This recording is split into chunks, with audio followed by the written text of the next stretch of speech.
Nick and Pat's Diary by Yulia Puchkova. Chapter 2. A Live Alarm Clock. Another problem appeared when I became 6 and went to school. My parents couldn't wake me up in the morning.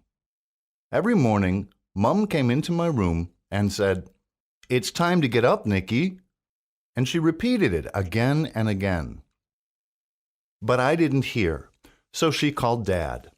When Dad came into my room, he shouted, "You get up, Nicky, or I will do something terrible." He repeated it several times, but it didn't work. You must know one thing. My dad is the kindest dad in the world. He can never do anything terrible. So I wasn't afraid at all and continued sleeping. My parents didn't know what to do, so they bought me a special alarm clock.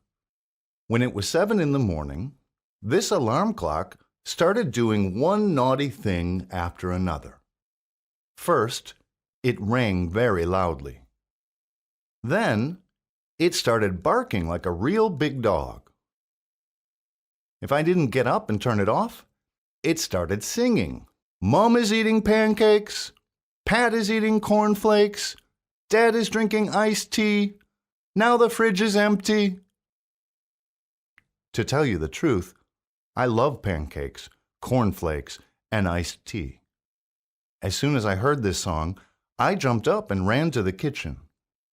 But there were always pancakes, cornflakes, and iced tea for me.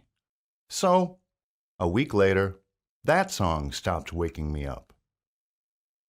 My parents were terribly angry. They thought and thought, and a month later, they bought me and Pat a small puppy. At first, I didn't understand why and was very happy. But soon, everything became clear. Every morning, when my alarm clock started ringing, my puppy ran into the room. He didn't bark. Instead, he took the edge of my blanket with his teeth, pulled it off me, and ran away to the kitchen with it. I was in bed in my pants and a t-shirt. Soon I started freezing. Can you sleep when you are freezing? I can't. So I jumped out of the bed and ran after my blanket. I always found it in the kitchen. But there were hot pancakes, cornflakes with milk, and iced tea on the table. That was the end of the problem. You know, I called our puppy Rascal. That was the right name for such a naughty dog.